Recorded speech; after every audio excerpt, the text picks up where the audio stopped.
Había pedido el día jueves, les recuerdo a los que estuvieron y a los que no, que si podían leer el libro de Ruth, porque el libro de Ruth es un libro que se lee muy fácilmente, es un libro muy cortito, pero a pesar de que es un libro corto, pequeño, en cuanto a extensión literaria se refiere, es un libro muy grande en cuanto a su grandeza espiritual. Encontramos unas lecciones realmente maravillosas, ¿eh? Así que en esta tarde vamos a disfrutar de la exposición de la palabra a través del libro de Ruth y vamos a orar en este momentito para pedir la bendición del Señor. Queremos, como siempre, dar la bienvenida a todos, especialmente a los que probablemente esta tarde estén por primera vez. Yo veo caras nuevas en esta tarde, espero que estén a gusto, que estén cómodos y que podamos disfrutar todos de la palabra del Señor en este momento. Padre Celestial, te damos muchas gracias por este tiempo hermoso de alabanza, de adoración que hemos tenido. Gracias, Padre, por este lugar que tú nos has provisto para alabar y adorar tu nombre. Queremos pedirte en esta tarde que bendigas, Señor, este estudio de tu palabra, que seamos buena tierra donde pueda ser sembrada tu bendita y poderosa palabra. Quita todo obstáculo, todo impedimento, abre nuestra mente, nuestro corazón, nuestro oído espiritual, para que podamos aprender y descubrir las maravillas de tu palabra, Señor. Ponemos delante de ti, pedimos tu bendición, que todo cuanto aquí se haga y se diga sea para tu gloria y tu honra. Gracias también por los hermanos de diferentes naciones que en este momento a través de internet están en sus hogares, en sus países, también escuchando tu palabra. Bendícelos también a ellos y a todos y a cada uno de nosotros. Aquí estamos para aprender de ti. En el nombre de tu amado Hijo Jesús. Amén y amén. Vamos al libro de Ruth, por favor, rápidamente. Ya se han leído unos versículos en esta tarde. Para los que han leído el libro, saben perfectamente que es un libro que está a continuación de la historia de los jueces, lo cual no significa que ya la historia de los jueces pasó al pasado, a la historia, y comienza una etapa nueva, sino que la historia de la familia de Elimelech y su esposa Noemí y de sus hijos se lleva a cabo durante el período de los jueces. La mayoría de los comentaristas dicen que pudo ser, por lo que a continuación les voy a leer, que lo que le ocurrió a Elimelech y a Noemí y a su familia fue probablemente durante el tiempo de Gedeón, el juez llamado Gedeón. Por una sencilla razón, porque dice en el libro de los jueces que durante el tiempo de Gedeón, el pueblo de Israel hizo lo malo ante los ojos del Señor. Y el Señor ya les había dicho muy claramente que una de las cosas que le podían ocurrir en el futuro, que de hecho ocurrió, es que vendría hambre a la tierra. Y curiosamente, si leemos la historia de todos y de cada uno de los jueces, que es una historia de casi 300 años, muy larga, encontramos que en el tiempo, en el periodo de Gedeón, fue cuando hubo hambre. Dice que eran los madianitas, que subían de su país, subían de la parte donde ellos estaban, y dice que subían justamente en el tiempo de la cosecha y arrasaban con todo. Dejaban al pueblo muerto de hambre, el pueblo entró en una crisis económica, la gente tuvo que ir al monte a esconder en cuevas, y es cuando ellos claman al Señor y el Señor levanta a Gedeón. Así que ya nos hemos situado. La historia que vamos a contar esta tarde se llevó a cabo probablemente durante el tiempo del juez llamado Gedeón. Los personajes principales que aparecen en el capítulo 1 ya los conocéis. Elimelech, que es el padre de la familia, cuyo nombre significa mi Dios es rey. Eli, mi Dios, Melech, rey. El nombre de su esposa es Noemí, significa dulce, significa placentera. Tenía dos hijos. El mayor se llamaba, como dice aquí, versículo 2 de Ruth capítulo 1, Malón y Kelión. Malón significa débil, enfermizo. Probablemente era un joven, un niño que desde pequeñito fue muy enfermito, y los padres lo vieron así muy flaquito, muy raquítico, y le pusieron este nombre que espero que no se le ocurra ponerle a ninguno de ustedes a sus hijos. ¿Cómo se llama el niño? Enfermito, debilucho. Y el otro no se queda atrás. El otro, Kelión, significa abatido o consumido. Dicho en términos modernos, el hecho polvo de la familia. ¿Qué familia? Bueno, ellos viven en una pequeña población llamada Bet-Lehem, cuyo nombre significa la casa del pan, en la provincia de Judea, el mismo pueblo donde tiempo más tarde nacería el rey David y donde mucho tiempo después nacería nada más y nada menos que el Mesías, el Señor Jesucristo. Ellos ven que el país está pasando por un momento terrible, diríamos hoy en día de paro, de crisis, de pobreza, de miseria, y deciden irse a vivir al extranjero, concretamente a Moab. ¿Qué país sería hoy en día Moab? Bueno, sería el territorio que ocupa Jordania, ¿vale? Hay muchos lugares desde Israel, estando uno viajando por la carretera de Israel, que lo que separa a Jordania de Israel es simplemente la frontera natural del río Jordán y la frontera natural del Mar Muerto. Si tú estás en Israel y ves perfectamente Jordania enfrente de ti. Bueno, pues a ese país llamado Moab, en aquel momento, es donde Elimelech dice, bueno, vámonos de aquí porque aquí nos vamos a morir de hambre, no hay trabajo, no, hay hambre, hay escasez, y se van a vivir a Moab. Los moabitas, como ustedes saben, es para situarnos un poquito, los moabitas eran descendientes de una de las hijas de Lot. Ustedes se acuerdan que cuando Sodoma y Gomorra fue destruida, las hijas de Lot pensaban que el único hombre que quedó vivo de toda la tierra era su padre.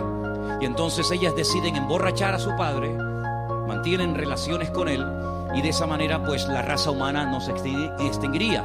Y entonces una queda embarazada, la mayor, su hijo lo llaman Moab, de ahí vienen todos los moabitas, todos los que son hoy en día de Jordania, y también los amonitas, la otra hija. Eran idólatras, el dios principal que se adoraba en Moab era Quemos, una idolatría terrible, y a ese lugar, simplemente porque hay trabajo y simplemente porque hay comida, sin importarle el ambiente espiritual donde va a meter a su familia, allí se va Elimelech, el aventurero, y claro, con el paso del tiempo, lo que pareció o empezó muy bonito, termina en una auténtica tragedia. La Biblia nos enseña que el padre muere, Elimelech muere, no sabemos de qué. Noemí quedó viuda, pero tenía 2 hijos, y los hijos eran los responsables de cuidar de sus padres cuando estos eran mayores o quedaban viudos. Pero con tan mala suerte, dirían algunos, que sus 2 hijos, da a entender el texto que murieron los 2 en el mismo tiempo, el mayor y el menor. Los judíos entienden que esto fue una especie de castigo o de consecuencia de haber depositado su confianza en los campos de Moab en vez de en el Dios vivo. Y es que yo creo que problemas vamos a tener siempre durante toda la vida. Ahí no está la cuestión. La pregunta es, ¿cómo vamos a reaccionar los creyentes cuando tengamos problemas? Porque cómo reacciona la gente del mundo, ya lo sabemos. Pero ¿cómo debe de reaccionar un hijo, una hija de Dios, una familia cristiana, creyente en el Señor, cuando vienen tiempos difíciles? De paro, de enfermedad, de muerte, de separaciones de los padres o problemas económicos. ¿Cómo vamos a reaccionar ante la adversidad? Bueno, no se le ocurrió otra cosa a Elimelech que decir, vámonos de aquí y nos vamos a Moab y empezamos de cero. Bueno, esos eran sus planes, pero dice la Biblia que a veces nuestros pensamientos no son los pensamientos de Dios. Y allí, de la noche a la mañana, hermanos, aquello que empezó tan bonito terminó siendo una auténtica tragedia. 3 viudas: Orfa, la que se casó con uno de los hijos de Elimelech y Noemí; Ruth, la otra que se casó con otro hijo; y también Noemí. 3 mujeres solas ante el peligro. En aquella época no había pagas, ni había ayudas del gobierno ni del Estado para mujeres viudas. Ya el Señor en su palabra, como vamos a ver en esta tarde, había organizado un sistema para ayudar a los más necesitados, a los colectivos más desfavorecidos, como eran las viudas, los huérfanos, también, como no, los extranjeros. Vamos a verlo dentro de un momento. Pero Noemí decide regresar. Ahora, si ustedes han leído detenidamente el libro, se van a dar cuenta que lo más probable es que las propiedades, sobre todo las tierras que eran en su día de Elimelec, él las tuvo que vender o hipotecar para poder marcharse con su familia al extranjero. Eso es algo que ha hecho muchísima gente que han venido de otras naciones. Tal vez en esta tarde hay alguien aquí entre nosotros que dice, pues eso es lo que yo he tenido que hacer. He tenido que hipotecar mi casa o pedir un préstamo a un banco o vender un terreno que yo tenía en Bolivia, en Argentina, en Ecuador, en Brasil o donde fuera, para poder venir a España, a Europa y empezar una vida nueva. Evidentemente eso lo tuvieron que hacer ellas, porque después vamos a ver que efectivamente eso fue lo que pasó. Así que ya no tienen propiedades, ya no tiene marido, ya no tiene hijos, y ahora no solamente está viuda, sino que ahora ya tiene unos cuantos años encima, y el presente y el futuro es realmente terrible, terrible. Las dos nueras le dicen, no te preocupes, nosotras vamos a ir contigo, te vamos a apoyar, te vamos a sustentar.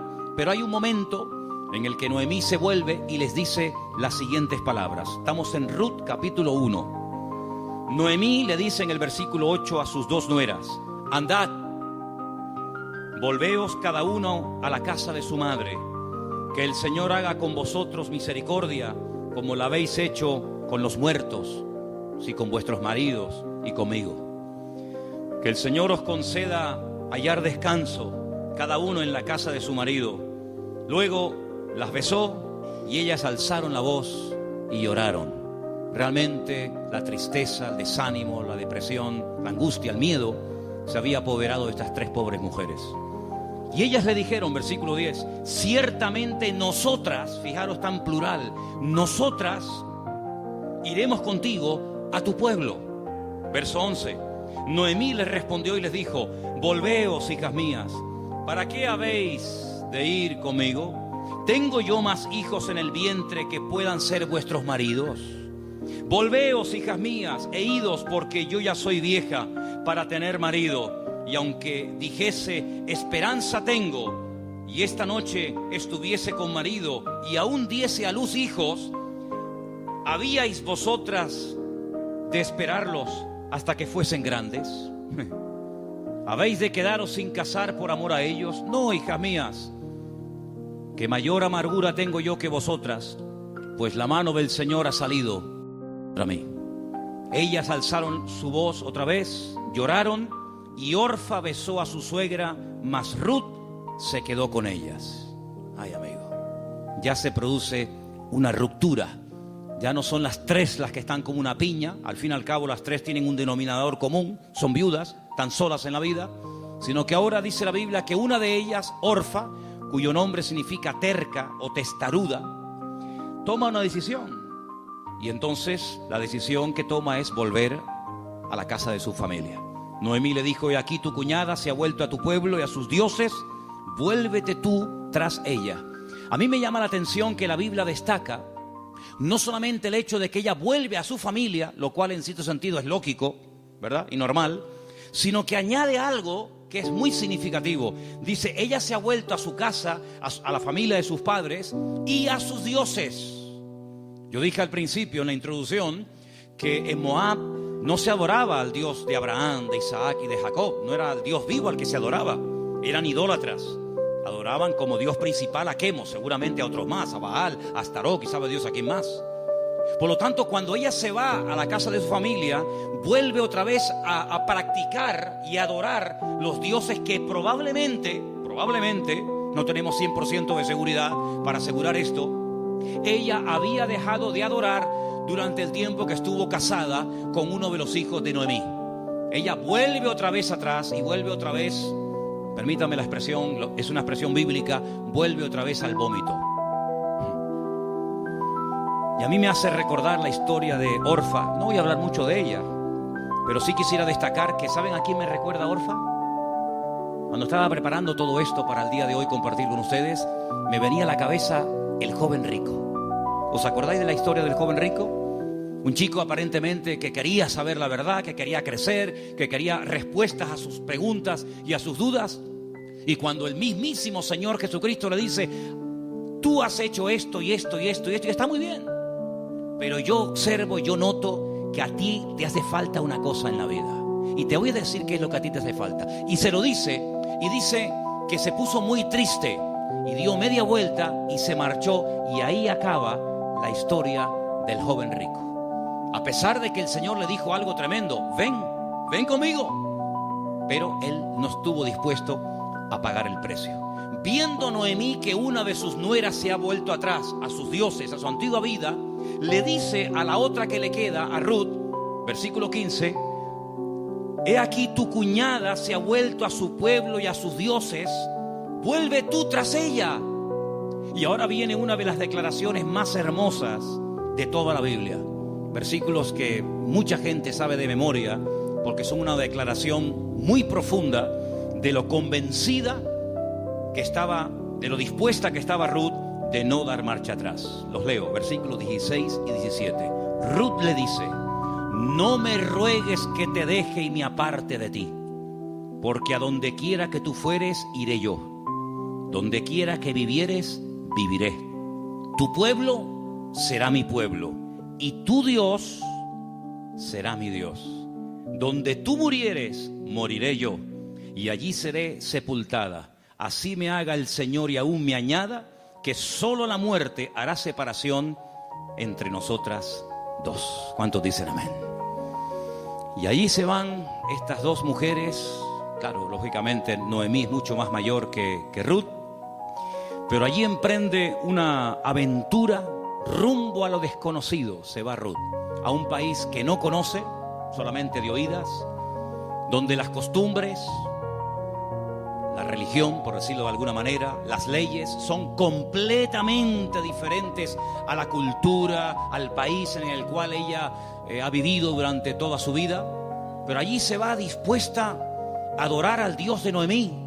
Podríamos decir, en términos que nos podamos entender en esta tarde, que Ruth verdaderamente lo que decide es convertirse, no solamente ayudar y no dejar abandonada a su suegra, sino convertirse al Dios de su suegra y lógicamente también de su marido y en su momento de su suegro. Tu pueblo será mi pueblo, tu Dios será mi Dios.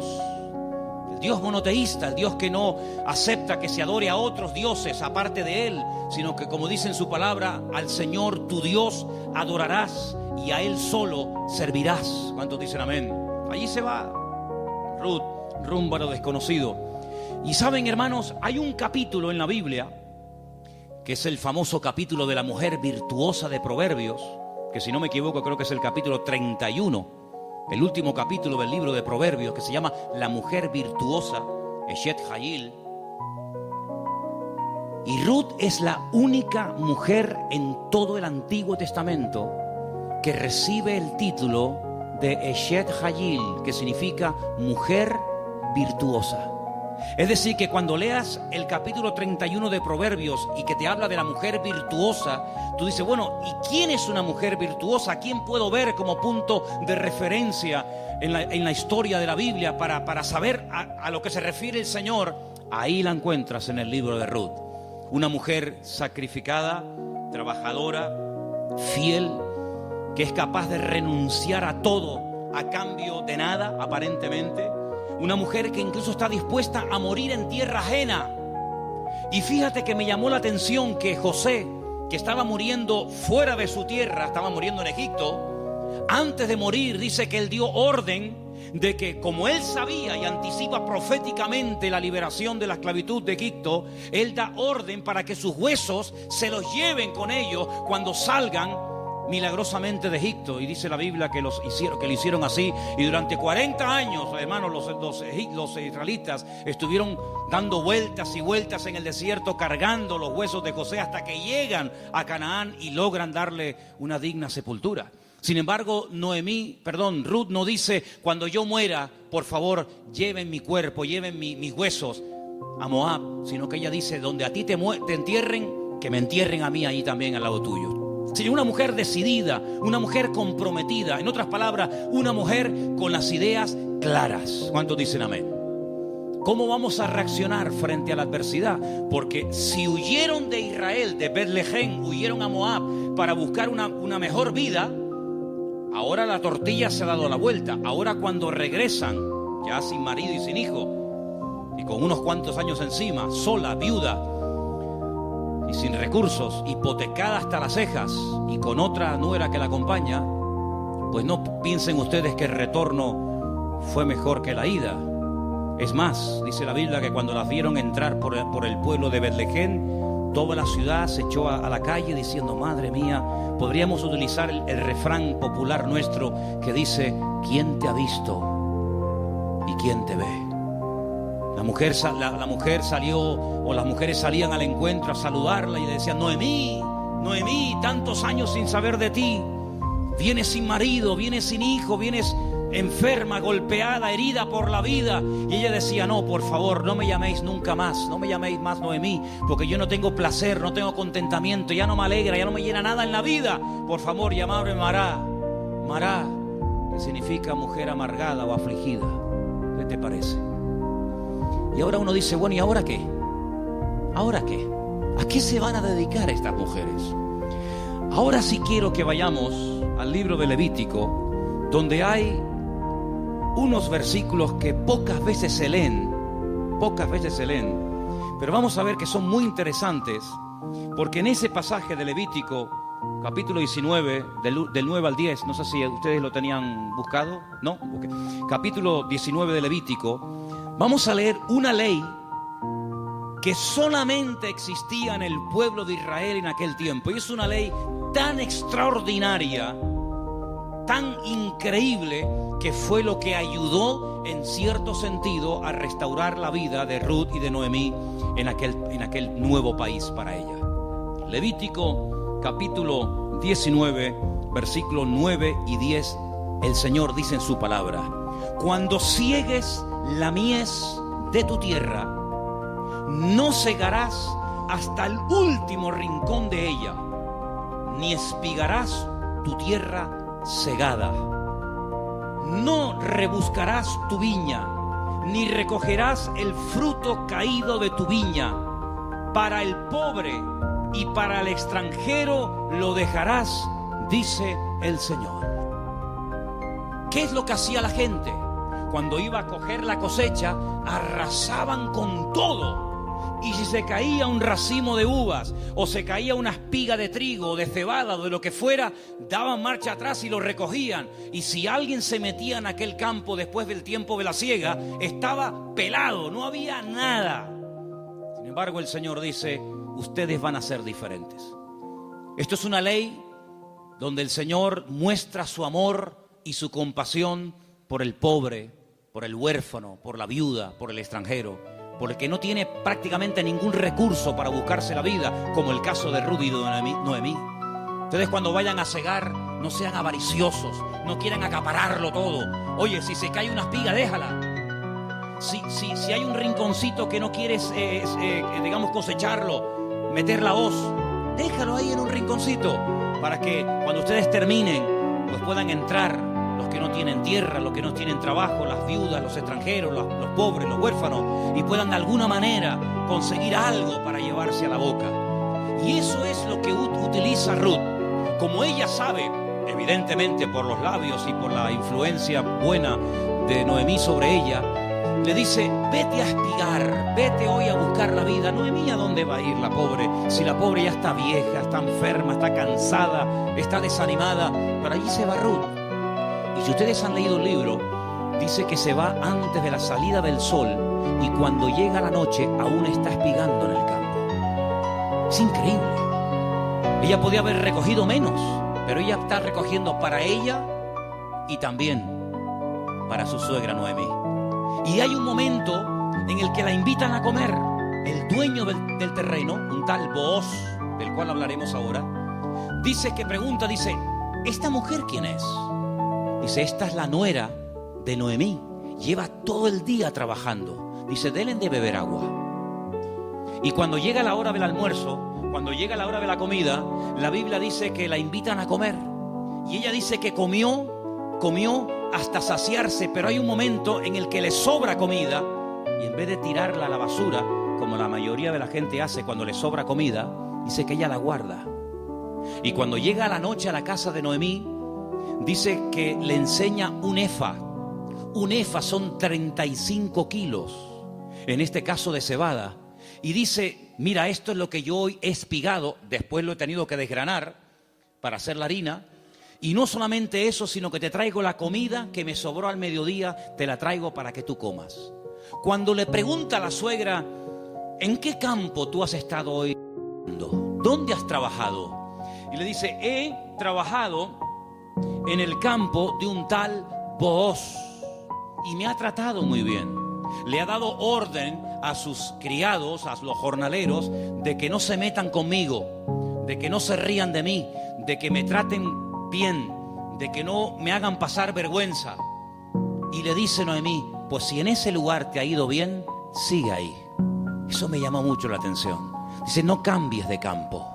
Si en un sitio te ha ido bien, ¿para qué ir a otro sitio? Ayer estábamos en el sur y hablando con un señor venezolano que ha montado un negocio, me dijo una frase que yo en mi vida había oído y nos gustó mucho y nos impactó. Y dijo, nunca vuelvas al lugar donde un día fuiste feliz. Porque si vuelves a un lugar hace años donde fuiste feliz, nunca más volverás a experimentar la felicidad que añoras. Y me impactó aquello. Y me vino a la cabeza el texto que dice, nunca digas que los tiempos pasados fueron mejor que el tiempo presente. Dice, porque no hablarás con sabiduría. Pero Noemí se da cuenta de que hay un hombre que se llama Booz, y resulta que se da cuenta la viuda Noemí de que ese tal Booz, cuyo nombre significa mi fortaleza, resulta que es Goel. Ahora hablaremos de esta palabra, que es una palabra de vital importancia en la Biblia. Apréndanse esa palabra. Viene del verbo Gaal. El verbo Gaal en hebreo significa libertar. Goel es la palabra que se traduce al castellano por la palabra redentor. Ahora vamos a ver lo importante que era la figura del Goel, porque en cierto sentido vamos a ver que Booz es un tipo de Cristo. Fíjense qué importancia tiene esto. Resulta que había una ley, que vamos a leerla, hemos leído la ley de la siembra, de dejar trozos para los pobres, para las viudas, pero en Deuteronomio capítulo 25 hay una ley muy interesante que yo no sé si la tuviéramos que poner en práctica nosotros hoy en día, si estaríamos dispuestos a cumplir con esto. Yo no sé, pero es muy interesante, no sé si alguna vez la has escuchado. Dice así, Deuteronomio capítulo 25, del versículo 5 en adelante. Dice así la palabra, escucha. Cuando hermanos, varones, habitaren juntos y muriere uno de ellos, como el caso de Malón y Kelión, que eran hermanos que vivían juntos, si muere uno de ellos y no tuviere hijos, la mujer del muerto no se casará con hombre extraño. Su cuñado se llegará a ella y la tomará por mujer y hará con ella parentesco. Y el primogénito que ella diere a luz sucederá en el nombre de su hermano muerto, para que el nombre de éste no sea borrado de Israel. ¿Entendéis, no? Si el hombre no quisiere tomar a su cuñada, irá entonces su cuñada a la puerta, a los ancianos, y dirá, mi cuñado no quiere suscitar nombre en Israel a su hermano, y no quiere emparentar conmigo. Entonces los ancianos de aquella ciudad lo harán venir, hablarán con él, y si él se levantare y dijere, no quiero tomarla, se acercará entonces su cuñada delante de los ancianos, le quitará el calzado del pie, le escupirá en el rostro y le hablará y le dirá, así será hecho al varón que no quiere edificar casa a su hermano, y se le dará este nombre en Israel, la casa del descalzado. Qué ley tan extraña, ¿no? Dos hermanos y uno de ellos muere sin haber tenido hijos, y para que no se olvide o para que no se quede su nombre borrado en la historia, el hermano vivo, que es el Goel, el Redentor, tenía que casarse con la viuda, y el primer hijo que naciera de esa relación es como si fuera hijo del hermano difunto, para que de esa manera se perpetuara su nombre y para que de esa manera las herencias y las tierras no se diluyeran en el espacio y en el tiempo. Y esto es lo que le ocurre a Ruth. Ruth resulta que se casó con un judío, con un hombre de Belén de Judea, pero ella no tuvo hijos con él. Su hermano, es decir, su cuñado, también murió. Por lo tanto, no hay posibilidad de redimirla. Pero cuando llegan a Israel, la familia de Elimelech, la familia de su marido, pues siguen viviendo allí. Y hay un pariente cercano al cual Booz le dice: oye, a ti te corresponde el derecho de casarte con Ruth. A ti te corresponde el derecho de pagar todas las deudas de Ruth. A ti te corresponde recuperar el patrimonio y las tierras que en su tiempo tuvieron que venderse para que esta familia tuviera que irse al extranjero. Es decir, te haces cargo de la tierra, te haces cargo de las deudas y te haces cargo de la viuda. Y este dice: de eso nada. De eso nada. Pagar yo deudas que no son mías y casarme yo con una mujer que a mí ni me va ni me viene. Y vos dice: muy bien, vamos a ir delante de 10 ancianos, vamos a ir delante de un minyan, delante de 10 hombres judíos, y tú vas a decir eso delante de ellos, que no quieres redimir a Ruth, que no quieres hacerte cargo de sus deudas, de sus hipotecas y de la viuda, y lo vas a decir delante de testigos. Y lo dice. Y entonces es cuando entra en escena Booz y le dice a Ruth: hija, tú no te preocupes. Ahora, la diferencia de edad de Ruth y de Booz tenía que ser inmensa. Algunos comentaristas dicen que ese pariente que rehusó casarse con Ruth probablemente era un hermano de su suegro, de Elimelech. Y algunos comentaristas también he oído que opinan que Booz puede ser que también estuviera emparentado con su suegro, de tal manera que ya era un señor mayor, una persona ya de cierta edad, había una diferencia de edad tremenda. Pero él asume la responsabilidad no solamente de casarse con la viuda, sino de pagar la hipoteca y las deudas que la familia dejó, y que hay que volver a recuperar las tierras. Lógicamente todo eso costaba dinero. Solamente había dos posibilidades de que en Israel una persona que se desprendiera de patrimonio pudiera volver a recuperarlo. Solamente había dos formas. Una, que llegara el año de jubileo. ¿El año de jubileo qué era? Era una celebración, una fiesta que se llevaba a cabo cada 50 años. A los 50 años las deudas quedaban anuladas. Y ahí viene una parte del famoso Padre Nuestro. Padre Nuestro, perdona nuestras deudas como nosotros también perdonamos a nuestros deudores. Está inspirado un poco en el año de jubileo. Los que eran esclavos se les daba la libertad. Si alguno no quisiera, había todo un proceso para poder volver a retenerlo. Y si alguien había tenido que vender por cuestiones económicas, por necesidad, una propiedad, un terreno, cuando llegaba el año de jubileo, repito, cada 50 años, bueno, todo volvía otra vez a sus dueños originales. ¿Para qué esta ley? Para recordarle al pueblo de Israel que la usura, el querer cada vez tener más y más y más y más y más, a cambio de las desgracias ajenas, eso no se podía dar en el pueblo de Israel. Cada 50 años se empezaba de cero. Nadie le debe nada a nadie. Los ricos no iban a ser cada vez más ricos y los pobres cada vez iban a ser más pobres. De esa manera era una ley justa, una ley donde se le daba oportunidad al que se había endeudado y jamás iba a poder pagar las deudas. Fíjate qué terrible la ley de los desahucios en España. 600.000 familias, 600.000 familias, multiplica por 3 o 4 miembros cada familia, estamos hablando ya de millones de personas, tuvieron que dejar la casa que no podían pagar, los padres en algunos trancarle la nómina y un alto porcentaje, es decir, un sistema faraónico donde te ofrecían todo, los bancos a cambio de nada. llamándote a tu casa, y una vez que te tienen en su territorio, te aprieta el nudo, amigo, y de aquí no sales nunca. El sistema del faraón en los tiempos modernos. En vez de faraón, llámalo como quieras. Sin embargo, Dios en su palabra jamás iba a permitir que su pueblo cada vez fuera de mal en peor, endeudándose de tal manera que al final era imposible hacer frente a semejantes deudas. Y una cosa también muy importante, aunque no es el tema a tratar, entre hermanos no se podían dar préstamos con intereses. Ustedes saben que hay personas que están pagando muchos años y todavía la deuda no se ha pagado.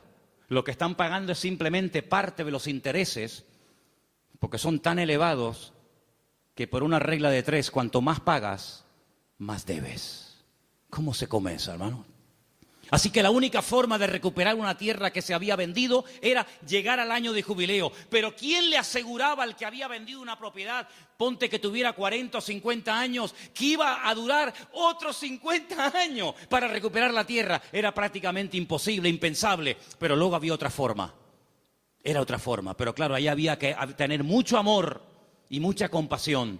Y era decir, no es mi deuda, entre comillas, no es mi problema, pero yo voy a redimirte, yo voy a ser tu Goel, yo voy a asumir cuánto debes. Pues mira, tuve que vender la casa, tuve que hipotecarla, tuve que vender el terreno, tuve que hipotecar los animales. En algunos casos tuve que vender a mis hijos como esclavos a trabajar a jornal durante un tiempo. Yo me hago cargo de todas tus deudas y encima me caso contigo, levantamos descendencia y empezamos una vida nueva. ¿Cuántos dicen amén? Bueno, hermano, eso fue lo que hizo el Señor Jesucristo por todos y cada uno de nosotros, ¿sí o no? Cuando vinimos al Señor, la inmensa mayoría de los que estamos aquí y muchos de nosotros, ¿cómo vinimos al Señor? ¿En nuestro mejor momento? Yo pienso que la mayoría de los que nos hemos convertido al Señor, cuando vinimos a los pies de Cristo, vinimos en nuestro peor momento. Algunos desanimados, otros enfermos, otros enganchados, otros esclavos de no sé qué y de no sé cuánto. Pero el Señor Jesucristo dijo, a ver, ustedes tienen una deuda tremenda. Y una deuda no con un banco, no con una financiera. Ustedes tienen una deuda conmigo. Y es una deuda que no se puede pagar con trabajo, ni con dinero, ni con lágrimas, ni con sudor. Es una deuda que solamente se puede pagar con sangre. Pero no cualquier sangre, sino con la sangre preciosa de Jesucristo. Y vuestra miseria, vuestra hipoteca, vuestra crisis material y espiritual, yo me hago cargo de ella. Y yo os compro a precio de sangre. Y por eso podemos leer en Primera de Pedro unos versículos tremendos, donde basados en la ley del Goel, el que redimía al que estaba destruido, Pedro dice, tenéis que saber, hermanos queridos, Primera de Pedro 1:18, que habéis sido rescatados. Eso fue lo que hizo Booz por Ruth, rescatarla, redimirla. Vosotros fuisteis rescatados de vuestra vana manera de vivir, la cual recibisteis de vuestros padres. No con cosas corruptibles como oro o con plata, sino con la sangre preciosa de Cristo, como de un cordero sin mancha y sin contaminación, ya destinado desde antes de la fundación del mundo. Cristo, antes de que existiera Adán y Eva, antes de que existiera el jardín del Edén, Él sabía que un día iba a venir a este mundo a morir en la cruz por los pecadores. Desde antes de que el mundo existiera, ya Él sabía que su destino iba a ser ese. Desde antes de la fundación del mundo, pero manifestado en los postreros tiempos por amor de vosotros. Y mediante Él, ¿cuál creéis en Dios? Quien le resucitó de los muertos y le ha dado gloria, para que vuestra fe y esperanza sean en Dios. ¿Cuántos dicen amén? Este Booz es un hombre tremendo. Es un hombre que dice, bueno, yo soy rico, tengo tierras, tengo de todo. ¿Qué necesidad tengo yo de meterme ahora, permítame, en estos líos? Asumir deudas que yo no contraje. Si Elimelech hipotecó sus tierras y tuvo que vender sus casas, ¿a mí qué me importa? Diría alguno. Y si tuvo que irse al extranjero a buscarse la vida, y si allí murió él y sus hijos, y ahora hay una serie de mujeres que están las pobrecitas sin nada en la vida, ¿yo qué tengo que ver con todo esto?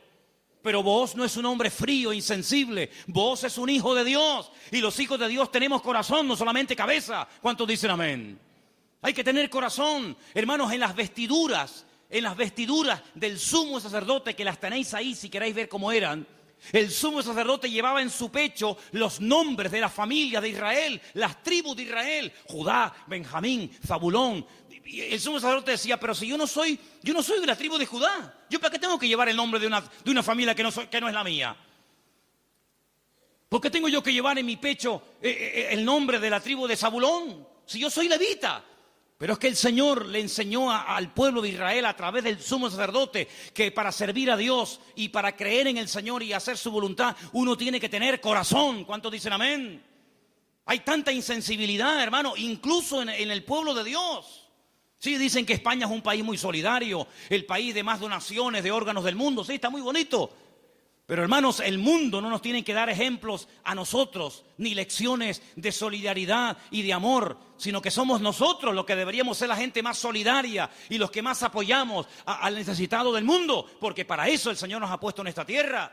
Y Booz dijo, no, yo no me voy a limpiar las manos como tú que te has limpiado las manos, porque los que habéis leído el libro, os habéis dado cuenta que cuando al pariente cercano le dicen, oye, que hay unas tierras que son preciosas, están abandonadas, porque Elimelech se tuvo que ir al extranjero, pero son unas tierras hermosas. Este dijo, uy, estas son para mí, porque ahora junto las mías con las de Elimelech, y cuando yo me muera, mis hijos tendrán más herencia. Y tiene unos campos, y tiene unos olivares, y tiene, pero vos le dices, pero espérate un momento. No solamente hay que recuperar tierras y propiedades, sino que aquí hay algo muy importante, y es que aquí hay una vida. Aquí no solamente hablamos de cosas, aquí hablamos de seres humanos. Qué interesante que Faraón decía, llévense las bestias, llévense los animales, pero déjenme las mujeres y los niños aquí. Qué curioso, ¿no? Interesante, ¿no? Y vos dijo, no, si tú no quieres hacerte cargo de esta situación y no quieres coger todo el paquete, sino lo que te interesa, y renuncias, entonces yo hago acto de presencia. Y ahí entra Booz en escena, y dice la Biblia que se casan, y desde el momento en el que Ruth entra en contacto con Booz, su vida cambió radicalmente. Pero yo pregunto, ¿y este hombre tan bueno, tan solidario, con un corazón de oro, que sin comérselo ni bebérselo, se encuentra de la noche a la mañana teniendo que asumir una responsabilidad tremenda de atender a una viuda, con lo que eso conlleva, de atender también a una suegra que no era la suya, pero que viene en el paquete también incluida, de tierras, de hipoteca? Este pedazo de hombre, ¿de dónde salió? Algunas hermanas solteras que están orando para tener un compañero, un varón en la vida, dice, pero Señor, súpleme un Booz. ¿Dónde están esos hombres? Bueno, yo no sé dónde están, pero yo te digo una cosa, yo sé de dónde salió este. ¿Sabes de quién es hijo Booz? ¿Tú te acuerdas cuando un día el general Josué le dice a dos de sus soldados, vamos a entrar a Canaán, cosa que Moisés no logró hacer? A nosotros nos corresponde ahora entrar y tomar posesión de la tierra. Pero antes de entrar, vamos a hacer algo. Voy a mandar a 2 espías, no exploradores como los que mandó Moisés, que fueron unos inútiles, sino 2 espías. 2 hombres que entren secretamente y cuando vengan nos digan qué estrategia tenemos que emplear para atacar este pedazo de ciudad con doble muro, cerrada, imposible de conquistar. Y ahí se van estos 2 hombres. Y van y se quedan en una casa de prostitución. Y algunos dirán, ¿y cómo 2 hombres del pueblo de Israel se van a semejante lugar? Bueno, no es que fueron a pecar, sino que era el lugar donde 2 extranjeros pasarían desapercibidos perfectamente, porque por allí entraban y salían muchos. Y allí contactaron con la dueña de aquel negocio, por llamarlo de alguna manera, y la dueña una noche en una habitación les dice, yo sé quiénes son ustedes, yo sé de qué país sois, yo sé que vosotros sois israelitas, y yo he oído lo que vuestro Dios ha hecho por vosotros. Yo he oído que ustedes salieron de un país llamado Egipto Y cuando llegaron a la frontera natural del Mar Rojo, que no podían avanzar y el faraón venía detrás, ustedes clamaron al Señor y el Señor les abrió el Mar Rojo y ustedes pasaron por en medio de él. Y cuando el faraón intentó meterse, el Señor cerró las aguas y murieron los ejércitos del faraón. Y ustedes entraron por el desierto. Y hemos oído lo que el Señor ha hecho por vosotros. Y por eso la ciudad está muerta de miedo y ha desfallecido nuestro corazón. Yo suplico, yo ruego por amor de vuestro Dios, que cuando entréis y toméis posesión de la tierra, porque sabemos, y dice así, sabemos que Jericó va a ser tomada y conquistada por vosotros, que tengáis misericordia de mí y de mi familia. Y estos hombres se quedan sorprendidos porque esta mujer está contando las noticias de hace 40 años. ¿Tú te acuerdas de lo que leíste en el periódico hace 40 años? Bueno, algunos dirán, pero si yo no tengo más que 25. ¿Pero alguien se acuerda aquí de lo que leyó en un periódico hace 40 años? Ella lo tenía fresco en su mente. Vienen a por nosotros, nuestros días están contados. Esta tierra no nos pertenece. Vienen los hijos de Dios. Viene el Dios de Abraham, de Isaac y de Jacob. Tengo que tomar medidas preventivas. Tengo que salvar mi vida y la de mi familia. Y los espías le dicen, vamos a hacer algo. Si tú no te chivas, si tú no dices que hemos estado aquí, si tú no vas ahora con el cuento al capitán de la guardia o al rey de Jericó, sino que tú mantienes el secreto. Y el día que nosotros entremos en la ciudad, tú estás dentro de la casa con toda la familia que quiere ser salva, nosotros te protegeremos a ti y a toda tu familia. Y como va a ser esto algo tremendo, porque aquí va a haber una conmoción, un terremoto, esto va a ser un cataclismo terrible, y una ciudad tan enorme, para saber diferenciarla de tantas casas, coge este trapo de color rojo, lo amarras ahí por fuera de la ventana. Yo le diré a los soldados cuando entren a tomar posesión de Jericó, que donde hay un trapo rojo colgado ahí en la ventana, ahí no entren, que esa es la casa de Rahab, la ramera. Y dice la Biblia que ella vivía entre un trozo del muro y el otro, entre muro y muro. Toda la ciudad cayó. No cayeron los muros de Jericó, hermano, ¿sí o no? Cayeron los muros de Jericó, pero la casa de Rahab no cayó. Pero no estaba en el muro. Pero el que confía en el Señor verá cómo caen a su lado 1000 y 10.000 a su día. Mas a ti no llegará, dice la Biblia. Toda la ciudad cayó, hermano, como añicos. Pero la casa de Rahab se quedó ahí. Y ella se va a vivir con su familia al pueblo de Israel. Y se casa, dice la tradición, con uno de aquellos espías que se llamaba Salmón. No es que se casó con un pescado. Se casó con un señor que se llamaba Salmón. Y queda embarazada. Y cuando da luz, nace nada más y nada menos que un hijo que le pusieron Booz. Ay, amigo, así que Booz era el hijo de Rahab, la de Jericó. Sí, amigo. ¿Qué te parece? ¿Cómo una persona puede cambiar la vida cuando pone su mirada y su confianza en las manos del Señor? De ser una mujer como era en Jericó, a lo que llegó a ser cuando lees el árbol genealógico, los antepasados de Cristo, en Mateo capítulo 1, te encuentras que en el árbol genealógico de nuestro Señor Jesucristo aparece nada más y nada menos que Rahab, aquella mujer salvada milagrosamente de la destrucción de la ciudad de Jericó. Es que en el libro de Ruth hay algo que predomina, hay un hilo conductor que lo encuentras por todas partes, y es que nuestro Dios es un Dios que es un especialista en restaurar vidas destrozadas. ¿Cuántos dicen amén? No solamente es un Dios que echa fuera demonios y un Señor que levanta al caído y un Dios que sana a los enfermos y que salva a los pecadores, sino que es un Dios que le encanta restaurar vidas destrozadas, y cuanto más difícil, mejor lo hace. ¿Cuántos dicen amén?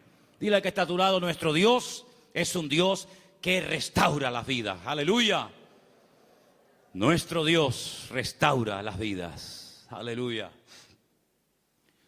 Vos, el Goel, el Redentor, asume sus responsabilidades, sabe que el primer hijo va a ser considerado no como suyo, sino como hijo del difunto, del marido de Ruth, pero no le importa, porque él no se quiere llevar la gloria en ningún momento, sino que él quiere hacer la voluntad del Señor, aunque el precio a pagar sea ese. Y por querer preservar el nombre, la memoria, el recuerdo del primer marido de Ruth, este hombre pasa a la historia por ser un gran hombre de Dios. ¿Te das cuenta? Lo que uno siembra es lo que uno cosecha. ¿Cuántos dicen amén? Ahora, no solamente el Goel, el Redentor, era el responsable de pagar las deudas del difunto y recuperar las tierras y casarse con la viuda, sino que hay un elemento que quiero mencionarlo de pasada, no aparece en el libro de Ruth, pero lo quiero comentar, y es que era el responsable de vengar la sangre, era el vengador de la sangre. Es decir, si por ejemplo al marido de Ruth lo hubieran matado, en vez de morir de una enfermedad, como aparentemente parece que murió, lo hubieran matado, Booz tenía la obligación de vengar la sangre del marido de Ruth. Era el que vengaba la sangre derramada inocentemente por cualquier persona. Pero eso no lo quiero tocar, pero también entra dentro de la responsabilidad del Goel. Ahora, hay 3 versículos que vamos a leer en esta tarde que son muy bonitos y muy interesantes, y por favor presten atención. Salmo 119, 154. Defiende mi causa y redímeme, vivifícame con tu palabra. Vuélvelo a leer otra vez, por favor. Defiende mi causa y redímeme, vivifícame con tu palabra. La figura del Redentor, la figura del Goel, estaba tan impregnada en la cultura judía, en la cultura bíblica, que los salmistas, los que escriben salmos y otras porciones de la Biblia, conociendo la importancia de este personaje tan trascendental para poder restaurar vidas destruidas, se inspiran en esa figura, y entonces el salmista, que seguramente es el autor del Salmo 119, el rey David, dice: redímeme, sé tú mi Goel. Fíjate qué importante era la figura del Goel en aquellos tiempos. Proverbios 23:11, por favor. Porque el defensor de ellos es el fuerte, el cual juzgará la causa de ellos contra ti. Ahí está, el Señor haciendo las veces del fuerte, del protector, del que cuida, del que redime, del que ayuda a levantar al que ha tropezado y caído. Realmente es algo realmente extraordinario. Y el último texto, Isaías 41:14. No temas, gusano de Jacob, oh vosotros los pocos de Israel, yo soy tu socorro, dice Jehová, el Santo de Israel es tu Redentor. Amén. El Santo de Israel es tu Goel, es tu Redentor. Él es el que se va a encargar. Ahora, hermano, déjeme que les diga algo. El Goel, el Redentor, ¿de qué se hacía cargo? ¿Solamente de la viuda? ¿Solamente de las deudas? Se hacía cargo de todo. El primero renunció porque quería parte de la tierra, pero no quería asumir la responsabilidad de casarse con la viuda. Booz dice: no, todo o nada. Las deudas, las hipotecas, lo que se perdió, y también de la viuda. Y hermanos, el Señor Jesucristo, cuando ha venido a nuestra vida, ¿de qué se ha hecho cargo? ¿De perdonar solamente nuestros pecados? Bueno, gloria a Dios, si solamente hubiera hecho eso el Señor, perdonar nuestros pecados y prometernos la vida eterna, bueno, gloria a Dios. Pero es que hay mucho más que eso. Es que con la salvación, con la conversión, no solamente va incluido el perdón de mis pecados, sino la protección física y espiritual de mi vida. Y Él ha prometido suplir todas mis necesidades. ¿Por qué? Porque es mi Redentor, porque es mi Goel. ¿Quién iba ahora a darle comida y vestido y atender y cuidar y mimar y amar a Ruth? Pues tú, que para eso te has casado con ella, el Goel, el Redentor. Bueno, pues eso es lo que el Señor ha hecho con nosotros. En ciertos sentidos, como que se ha casado Dios con su pueblo. A su pueblo le llama su cuerpo. Ese cuerpo tiene una cabeza que es Cristo. Y Él es el que se encarga de todos y de cada uno de los detalles de nuestra vida. Entonces, yo no entiendo cuando hay creyentes que tienen una fe muy grande para una cosa y luego para otro dudan. Pero que el Señor se ha hecho cargo y ha comprado todo. Tus deudas, tus enfermedades, tus desánimos, tus miedos, tus angustias, tus complejos, tu pecado, todo lo ha comprado el Señor. Y Él va a hacer una obra total y completa en la vida de todos y de cada uno de nosotros. ¿Cuántos dicen amén? Hermanos, en el capítulo 3 del libro de Ruth, en el versículo 1, me llamó la atención leyendo. Yo estuve leyendo en hebreo todo el libro y hay palabras que parecen que son muy, muy interesantes. Pero hay una que particularmente me llamó la atención. En el versículo 1 dice: después le dijo su suegra Noemí: hija mía, ¿no te he de buscar hogar para ti, para que te vaya bien? Es decir, Noemí dice, yo voy a hacer todo lo posible para que tú a mi lado tengas algún día tu propio hogar. Y busqué la palabra hogar en hebreo. Y la palabra que aparece en el versículo 1, aquí traducida por hogar, es la palabra manoaj. Y cuando yo veo en el texto que pone manoaj, le digo a Elena, Elena, ¿no hay un personaje en la Biblia que se llama Manoaj? Y me dice, sí. ¿Quién era Manoaj? Sí, señor. Muy bien, hermano. Era el padre de Sansón, Manoaj. Y digo, voy a buscar lo que significa Manoaj. Y resulta de que me encuentro que la palabra hogar, Manoaj, se puede traducir por descanso, tranquilidad, reposo, quietud y otros tantos sinónimos. Y me pongo a buscar versículos en la Biblia, solamente vamos a leer 2. Me pongo a buscar versículos en la Biblia donde aparece la palabra Manoaj y me quedé sorprendido, porque una de las primeras veces que aparece la palabra Manoaj, traducida aquí en el texto castellano-español por la palabra hogar, es en Génesis 8:9, y os vais a quedar sorprendidos porque tiene que ver con un pájaro, tiene que ver con un animal. ¿Lo tenéis? Génesis capítulo 8, versículo 9, y dice así. ¿Lo tienen, chicas? ¿Sí? Vamos. Y no halló la paloma donde sentar la planta de su pie, y volvió a él al arca, porque las aguas estaban aún sobre la faz de la tierra. Entonces él extendió su mano y tomándola, la hizo entrar consigo en el arca. Noé no podía consultar el parte meteorológico, no tenía ordenador dentro del arca, no tenía WhatsApp y decir, oye, por ahí donde tú vives, bueno, es que no podía decir eso, porque es que no había nadie con vida fuera del arca. ¿Y cómo consulto, cómo me atrevo yo a abrir la puerta del arca y si se me entra el agua adentro? Llevaba un año dentro de aquel barco, ¿salgo o no salgo? Es que antes de salir hay que tomar medidas preventivas. No te tires a la piscina si no hay agua. No, hermano, eso es fe. No, eso es locura.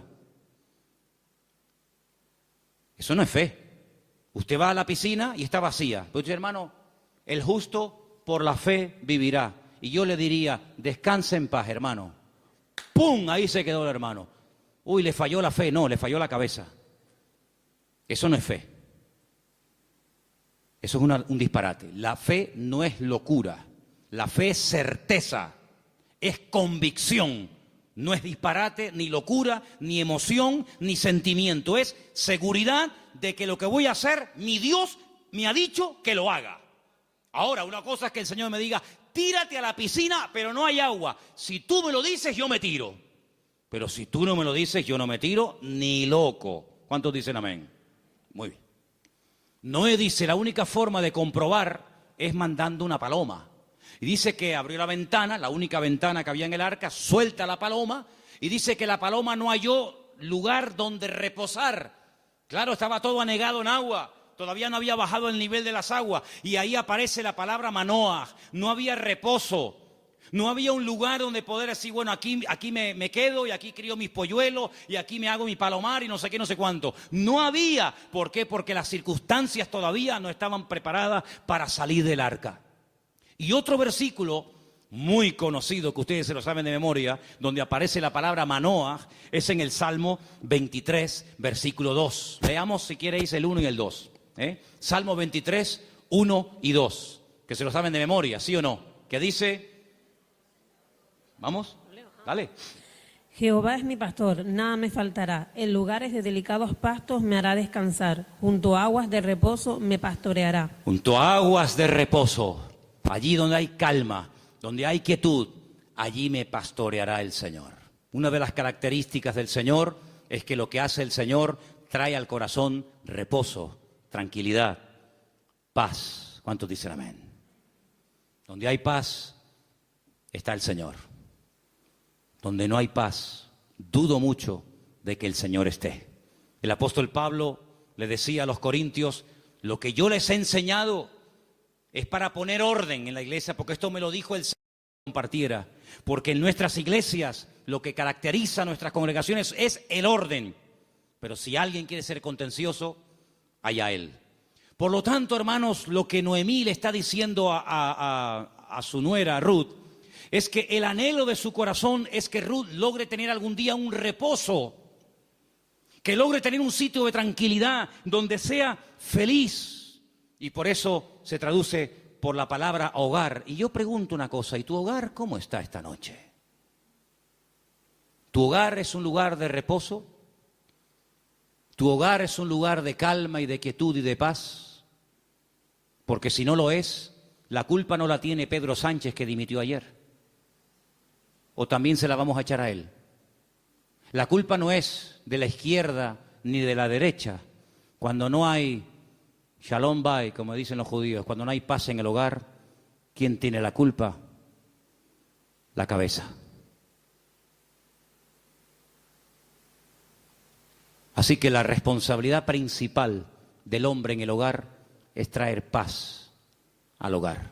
Y si no la hay, ya sabes lo que tienes que hacer. Entra en tu aposento y tu Padre que te ve en lo secreto te recompensará en público. Si no tienes recompensa en público, es porque hace mucho tiempo que no estás en lo secreto, en lo escondido con Dios. ¿Cómo reaccionamos ante la adversidad? Es el título del mensaje de hoy. ¿Cómo reaccionamos cuando algo va mal? Siempre tenemos la tendencia de echarle la culpa a algo o a alguien. Si no es el pastor, es la mujer del pastor. Si no es la derecha, es la izquierda. Si no es el frío, es el calor. Si no es el que se fue, es el que se quedó. Siempre buscamos un chivo expiatorio al que echarle la culpa.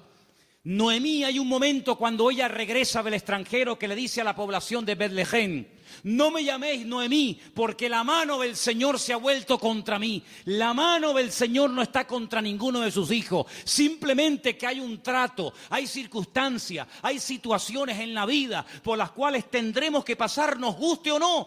Pero no tenemos que tener ningún temor, porque lo que permita el Señor en nuestra vida, todo absolutamente está bajo la mano y el control de nuestro Dios. ¿Cuántos dicen amén? Y eso fue lo que consiguió Ruth. Un hogar de paz, de quietud y de calma. Y quiero terminar leyendo unos versículos del libro de Ruth, capítulo 4, versículo 11, que fue la bendición que pronunciaron, la bendición que le dieron a los que se casaban ese día, a Ruth y a Booz.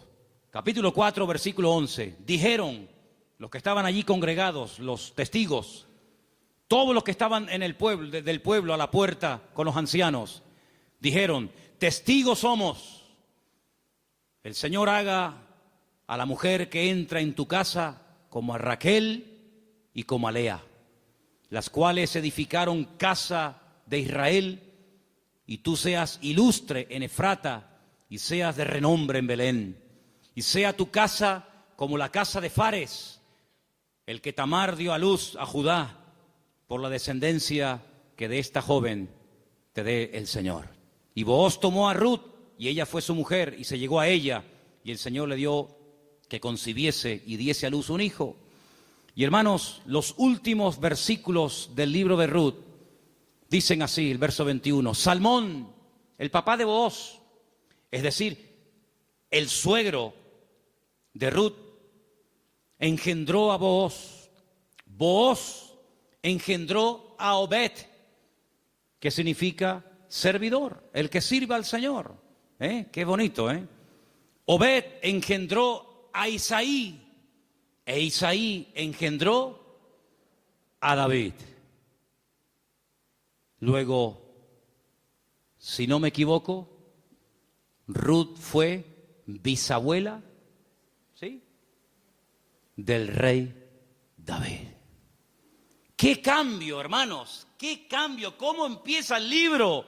Una familia destruida, una familia que no sabe a dónde disparar, que no sabe a dónde irse. Miseria, hambre, he tenido que hipotecar la casa, he tenido que vender los terrenos, sin nada. A la aventura, nos vamos a Moab. Y sin tener en cuenta que el Señor prohibía categóricamente la unión entre el pueblo de Israel y otras razas, resulta que sus hijos, hombre, claro, ¿con quién se casaron Kelión y Maleón? ¿Con quién se casaron los hijos de Noemí y los hijos de Elimelech? ¿Con quién? Pues con mujeres del país donde fueran a vivir. Sí, ese es el futuro que le vas a dar a tus hijos.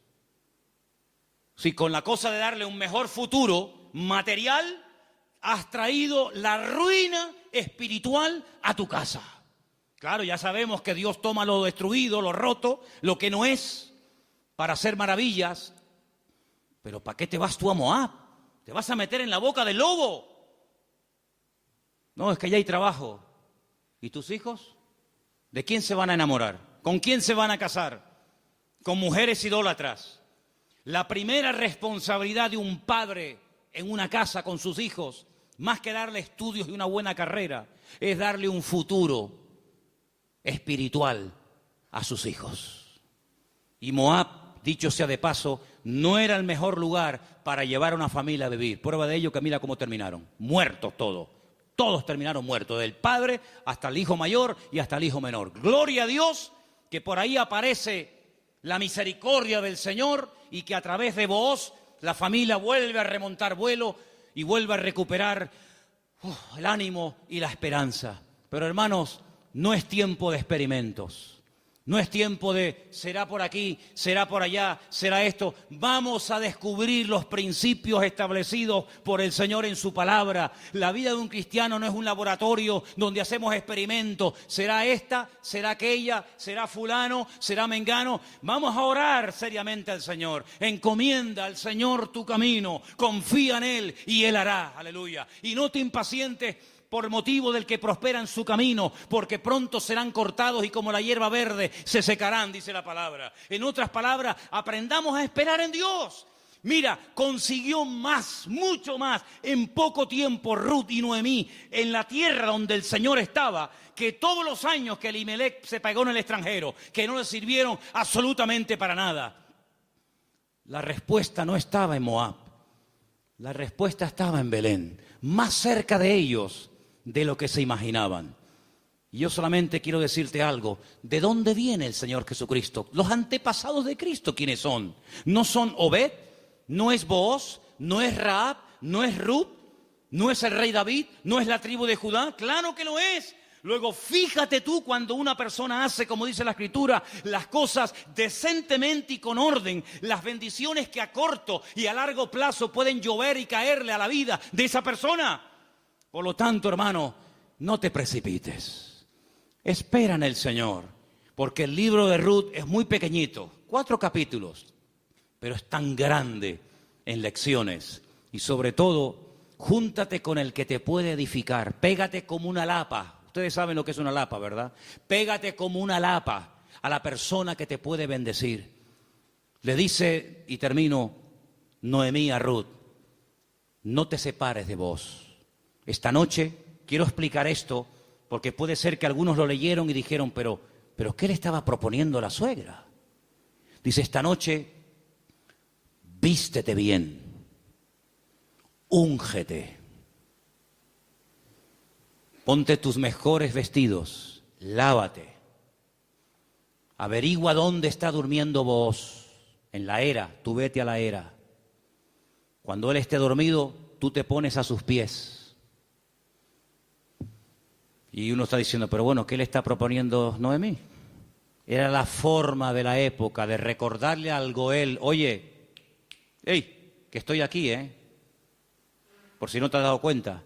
Dice que ella se acurruca a los pies de Booz y a medianoche, cuando seguramente Booz toca el cuerpo de Ruth, se asusta y dice, ¿pero tú quién eres? No le pudo encender la luz, era todo oscuro y dice, yo soy Ruth la Moabita. Te recuerdo que tú eres el Goel, extiéndeme tu manto. Y entonces ahí es donde él se da cuenta de que en la vida no solamente es tener tierras y criados, sino que hay una responsabilidad muy cerca de ti, la cual tienes que asumir. Y entonces, hermanos, cuando Noemí se entera de todo esto, le dice, tú confía porque este hombre no dejará pasar mucho tiempo hasta que arregle este asunto. ¿No lo habéis leído en el libro esta semana? Tú ahora confía, tú ya has hecho tu parte. Claro, tú no puedes ir sucia a la presencia de Booz. Cuando tú vas a presentarte ante la presencia del Señor, tienes que lavarte. Lo que hacía el sumo sacerdote, lavarse afuera en el lavacro, las manos, los pies, el cuerpo, para luego entrar a la presencia del Señor. Tú haces exactamente lo mismo que hacía el sacerdote, pero tú lávate. ¿Por qué? Porque si tú vas oliendo mal y quieres conquistar y quieres llamar la atención a Booz, sí, se la vas a llamar, pero se la vas a llamar mal. Va a decir, oye Ruth, ¿no te podrías lavar un poquito, por favor? Vístete bien, arréglate, haz tu parte. Y tú tranquila, tú ya has hecho lo tuyo.